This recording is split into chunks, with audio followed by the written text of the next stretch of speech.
couple of months ago, the Record of Ragnarok manga was absolutely taking over YouTube. I mean, wherever I looked, all I saw were videos about the series, from discussion videos to basic manga motion or even complete fan animations. Although there was so much variety in the type of videos, the one thing that remained consistent were all the people saying that it had some of the best fights in the medium. So after hearing all this praise, I was pretty excited to check out the series, but before I even got to reading the manga, the anime for Record of Ragnarok was announced. And because I heard so much about the fights, I assumed that the anime would just be the best way to experience the series, so I waited. A couple months go by and finally the anime drops, and let's just say the reception wasn't what I was expecting. All I'm seeing is everyone tweet about how bad the anime was and that one of the best fights in the series was degraded to a slideshow. So after hearing so many people say the anime was bad and that I should just ignore it and read the manga, I decided to ignore all of them instead.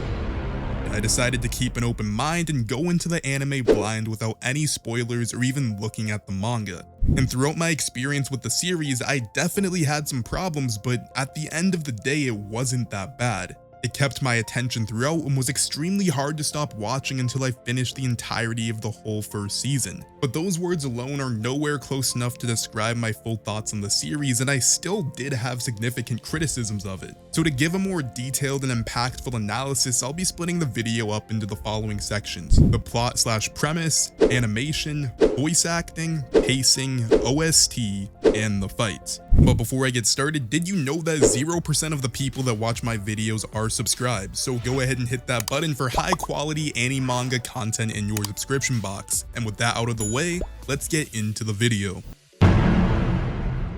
The general premise of the series is quite simple, and it was outlined in its entirety within the first 5 minutes of the series. The narrator fills us in on the situation, saying that after 7 million years of human history, the gods have now chosen to destroy it. The gods all gathered at a big meeting aptly named the Council of Valhalla, and all of them pretty much unanimously vote for humans to be wiped out. The only person who disagrees is one Valkyrie named Brunhilde. To add further context as to why she might not want humans to be wiped out, it's because Valkyrie are half human and half gods. It's also heavily implied that the gods did something really bad to Brunhilde or her family in the past. Now back to the present, Brunhilde proposes the law of Ragnarok, which is a rule saying that a tournament can be held between the gods and the humans, where if the gods win, they can wipe out humankind, while if the humans win, they are allowed to survive for another 1,000 years. The gods just kind of laugh at this proposition, assuming that it would be impossible for a human to ever beat a god in a fight, questioning what the point of the whole ordeal would even be just for the gods to go in and stomp around humans for 10 matches. And seeing that things weren't going her way, Brunhilde goes on to goad the gods, mocking them, calling them scared of humans, which instantly makes them accept the challenge, and Brunhilde notes that the gods are easy to rile up, which I'll get into a bit later. As for the premise, as I just mentioned and described, it is fairly straightforward and basic, but being a basic plot isn't always a bad thing. Record of Ragnarok knows what it is and doesn't try to hide it. The series has cool fights, and that's what the story is based on. The general plot doesn't really matter. The series was constructed as if the author just wanted to have badass fights between gods and humans, then just kind of strung together a plot that would allow the fights to take place. But because of the way the series unabashedly presents itself, I can't even knock it for this, as it does exactly what it needs to do.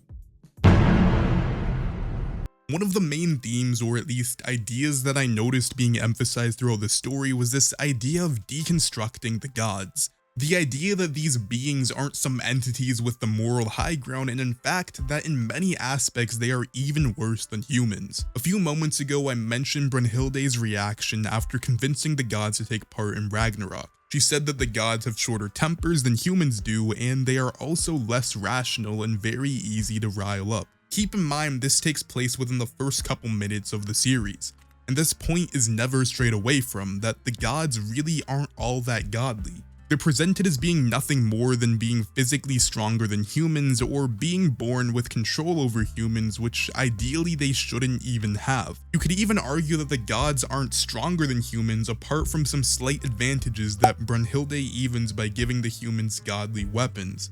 Moreover, the gods are also extremely hateful, and the only real godlike aspect they have is their god complex. And this mindset gets slowly shattered throughout the series as they see their fellow gods compete in competitive fights with lowly humans. Record of Ragnarok is a show in which the fights are what matters most. The show also has more of an ensemble cast, but if there was one character I had to pick out to be the protagonist, it would have to be the catalyst of the show, Brunhilde. Without Brunhilde, there is no Record of Ragnarok. Since, as I mentioned earlier, she was the one that suggests the tournament even take place, and is also the leader of the humans choosing all of the combatants. Admittedly, there's still a lot that we don't know about her, like a detailed backstory highlighting her motivations, but for now we know she's anti-god, or at the very least she doesn't want humans to get wiped out. And besides just not having a lot of information on her past, she's also kind of hard to read as a character apart from some inner dialogue we get. She normally puts on a very confident face and has a rough exterior, but it's very likely this is just for her little sister Gull so she doesn't get nervous or anxious, because we see just how emotional Brunhilde is, and she's actually very expressive when no one's around, seeing how nervous she gets when a god has the upper hand, or how excited she is when a human starts making a comeback. Another thing that adds a bit of layer and depth to her character is the sacrifice she has to make for every round. So we don't know her motivations, but we do know for certain that it's not just some fleeting thought or some petty act on her part, because every match she loses a sister. Earlier I alluded to the fact that one of the main things separating humans from gods was their weapons. And because the human weapons are so weak and fragile, they're not able to compete evenly with the gods. And rather conveniently, the Valkyrie have an ability allowing them to transform into heavenly weapons, so Brunhilde has to send out one of her sisters to become a weapon in every fight, with the caveat being that if a human dies in the fight, one of her sisters dies as well. Again, we don't really know the full extent of Brunhilde's motivations, but from this point alone we can tell it has to be something major. Now, slightly shifting the discussion, Brunhilde is also just a really fun protagonist. Despite how serious everything may be and how dire the circumstances look, she often serves as a bit of tension relief, providing comedy alongside her sister Gull. Through her witty remarks during the fights or her vulgar outbursts, she helps liven the mood. And overall, Brunhilde really serves her role perfectly and really just does the most a character could in a show that's so fight-focused. And that's really all I have to say about the general plot of the series, since everything else is more dependent on the fights. But overall, for everything outside of the fights, I'd give the plot a 7 out of 10. Nothing in it is extremely bad, but there's also not much that's extremely good either. It does its job being suitable to connect the fights together while providing some extra enjoyment along the way. Now, this is probably the section that you've all been waiting for, just for me to absolutely tear into the series animation. And after seeing the clips on Twitter and after seeing what everyone had to say about the series, I truly thought that's what I would be doing. I heard that the animation was atrocious, and honestly, I went into the series with an extreme bias, even nitpicking every little detail. But instead, what I saw was a pretty average looking show. Obviously, it wasn't anything like Demon Slayer, a Fate series, or even My Hero, but it also wasn't an X-Arm situation. As I mentioned, I was nitpicking, and the first thing I noticed about the animation was during the introduction of Lubu. There was just this really weird juxtaposition of Lubu's army, which was CGI on top of the more traditional animation style. It looked really weird here, and yes, this is extremely nitpicky and it doesn't really matter, but as I already mentioned, I was looking out for stuff like this throughout my watch of the series. I wouldn't necessarily say the animation was that much of a problem. Obviously, I'll talk about it a little more when I get to the fights, but those issues seemed more like pacing issues than just animation alone. To give it a score on animation, let's just say a 1 is X-Arm and a 10 is Demon Slayer. And I'd say the animation has to be somewhere around a 6 or a 6.5 out of 10. Now, I'm not an expert when it comes to voice acting, but this was pretty good. I watched this show in the English dub. Yes, I prefer dub over sub, but in the process of making this video, I watched a couple scenes subbed, and the dub was definitely better. I'm not saying that it was on the quality of a Yu Yu Hakusho or even a Dragon Ball Z, but the voice acting never threw me out of the show. It was never anything so bad to the point where I cringed while watching it, and it also hit where it was needed to hit. To be fair, the voice acting didn't have any super memorable moments, but that's also because the script and screenwriting didn't really provide actors to show their range. Despite all that, the voice acting was a lot better than some other new shows as of late, and overall I'd have to give it an 8 out of 10 for its voice acting. Pacing.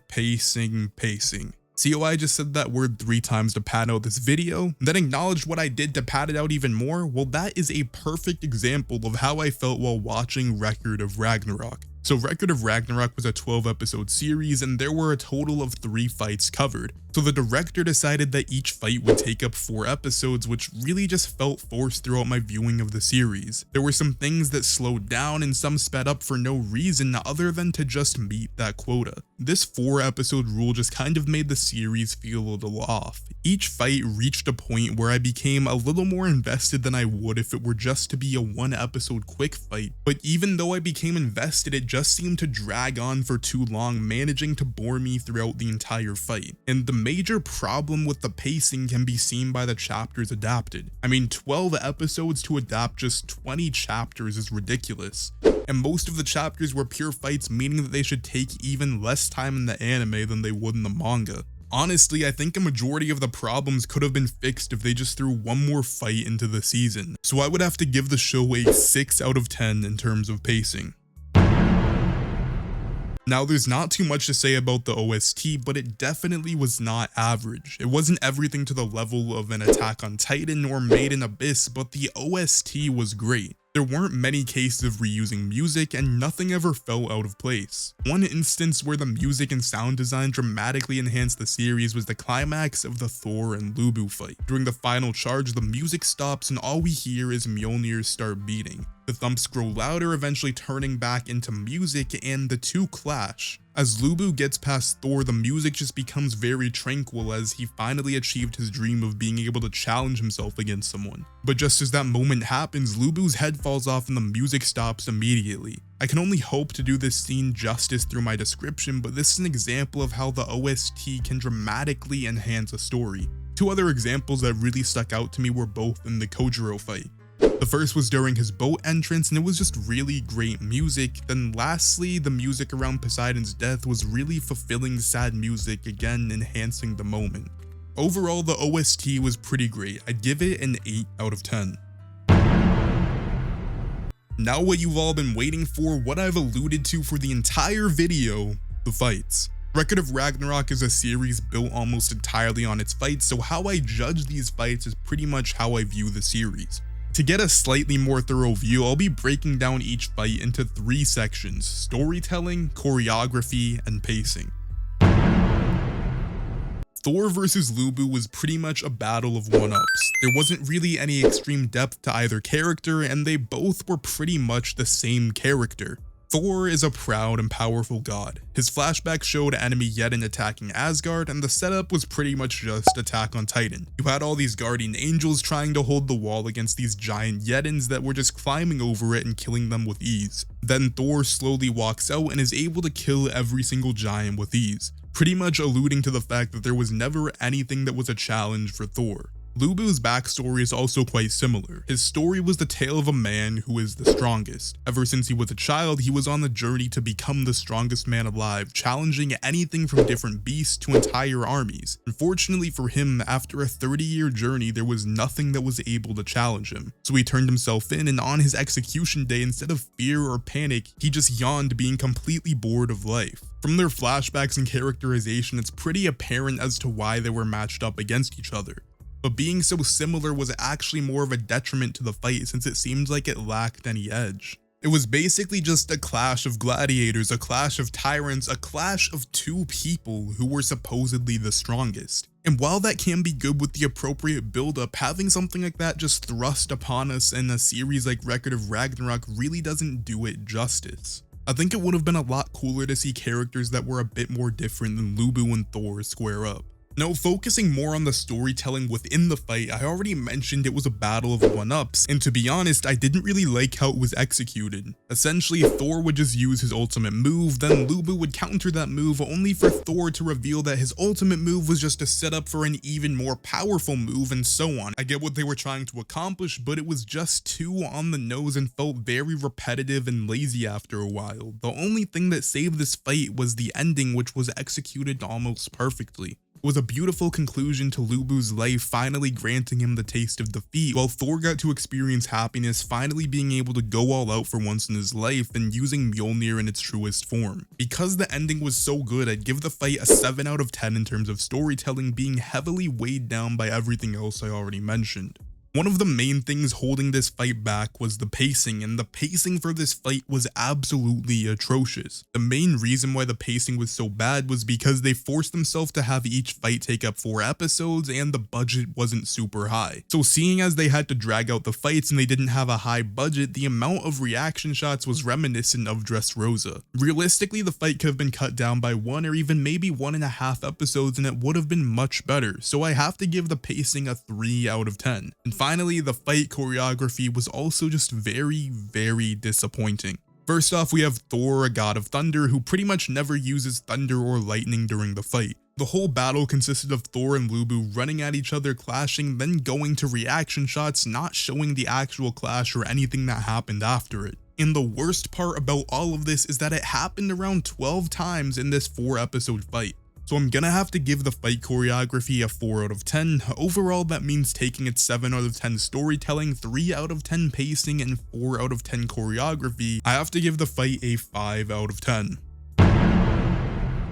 Zeus vs. Adam was much more enjoyable than Thor vs. Lubu, and I think it's because the characters were a bit more of a mismatch, and we also got a lot more diversity in their powers. Essentially, the whole match was a question of Adam's upper limit and trying to determine if there was anything he couldn't do. Adam's power was the ability to replicate any attack, and Zeus was extremely fast and powerful, so he kept on increasing the speed of attacks in an attempt to do something that Adam simply couldn't copy. I really enjoyed the emphasis on the speed of attacks by adding more and more zeros to represent just how fast they were moving. Throughout the fight, we learned that there was really no upper limit of an attack that Adam could copy, and he indeed could copy pretty much everything. Even when Zeus pulled out a new form using moves that should be exclusive to it, Adam was still able to copy them. But never having to use his eyes this much, he had pretty low stamina with this technique, and he was slowly dying every time he copied an attack. So the battle turned into a match of attrition, questioning whether Zeus or Adam would overwork themselves, and Zeus eventually got knocked out, but he still won because Adam actually died. We learned that Adam died while he was fighting, but he was able to keep punching after death just due to his pure will to win. The storytelling was immaculate, and I give it a 9 out of 10. The choreography, on the other hand, well, the choreography just did a disservice to an amazing story being told throughout the fight. We knew they were going fast, and we knew a ton of punches were being thrown back and forth, but we were told that and not shown it.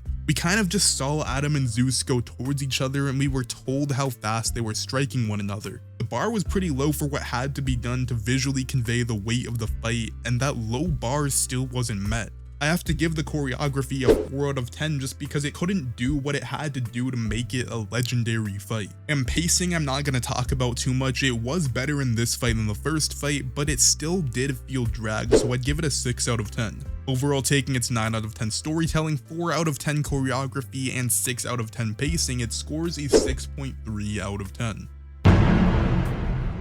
One thing that was really great about this series was its climax. Kojiro vs. Poseidon was by far the best fight within these 12 episodes. Poseidon was an extremely prideful god, most likely the most prideful character in the series. He looked down on pretty much everyone, including all other gods in attendance and even his own brother. His philosophy was that a god shouldn't need anyone or any help from anything, and that they should be able to tackle everything on their own, which is why he actually killed his older brother when he asked him for help to take down Zeus. Kojiro, on the other hand, was pretty much the exact opposite. He values everyone and everything because he was known as the world's best loser. Kojiro had never actually won a fight because he never feels the need to challenge anyone he can beat. He consistently challenges people stronger than him, then runs countless simulations fighting them until he knows he can defeat them. Then he just moves on to the next person rather than wasting time challenging someone he knew he could beat.